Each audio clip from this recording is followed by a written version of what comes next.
So I would say traditions that are demanding, traditions that require turkey might not be so much, but traditions that make demands of you that are countercultural or hard, they might become demanding. You know, there's a first of all, I'm a vegetarian, so I'm tough to have at Thanksgiving dinner. But there was a comedian named Kathy Lancer who was right here. I heard this on the radio and it stuck with me. She said said that that holidays are a chance to renew your resentment of fresh.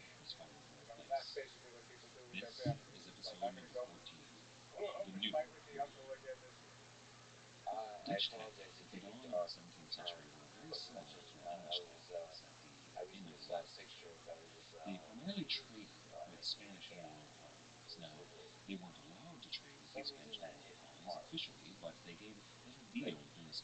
it's a picture concentration camps like dominoes, or whose word ambiguity fell into philosophy.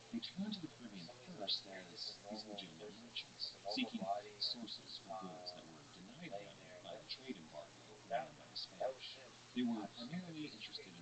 I've seen the picture, and seeing his face, but at the same time seeing this information, and I think what's so disturbing about it is exactly what you're saying. I've seen 1,000 people like this, and I know this one, and I know what he ate, but what about all those other people who exactly like him who didn't make it out of maybe rejection, but it seemed like perhaps it's also a violently so for me it seemed like it was a regular day picture. It didn't seem like yeah, I'm not sure what I expect to see except for some stuff, but it was almost a personal celebration. You've never seen a picture of actually Liberation Day celebrated. It's true. It's really true. What do you make sense? And I apologize to take a second. Is that in history, how do you make sense of the Holocaust that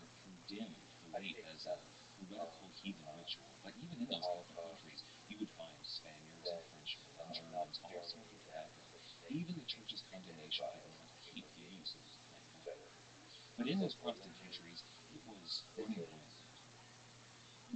for power, madness, crime, somehow carrying forward? I mean, it's multi-causal. I don't. There's one cause. So one is that they especially there has to be the special nature that you have to know, which is that's the one side of the puzzle. The second is I think human beings are fundamentally split. They are mostly totally separate collective circumstances. My first explanation, I hate to do this, Father, go to a playground. What happens when your kid comes to play with you? Do the other kids say, "Oh, let's go share our toys with the new kid"? No. They say, "Oh, who's that stranger?" and let's go get him. Because other kids who will get power, genetics, I mean, they're all rival by nature. And we see people form tribes all the time of different kinds. Um, I asked you before we were chatting, and when I was a kid and playing in puzzles, and I didn't do it for that long, and I didn't do it that well, but when I was, it was like the whole world was divided into people who could play just as good as me, which is ridiculous if you think about it, as though that's the way to divide the world. But we tend to do that, and we're always being against rival others. There were French for the Jews, there were Russians for Jews, there were Germans for Jews, and the great blessing of America is that there's no identifiable other quite that way. Is that there are all these minorities and no, there's not an American and a something. Um, but once you have that identifiable other and you have a long history of blaming that identifiable other for all the ills of the world, what People people still do try to, like I said, America, they still try to blame other immigrant races from being here for generations. There's so many ways to slice it. Still try to find blame. It's just more difficult in America because so many sub tribes and entire tribes. You're absolutely right, and I was moving fast because I didn't want to get bogged down in very difficult. You're right, guys. You hope we don't offend the prevalent African American community. When you're roughly nice, your safety is in issue. So I was trying to move fast. But for most of history in East and Western Europe, not obviously Asia, but in East and Western Europe, you were the ones who they're not like us. They're clearly not like us.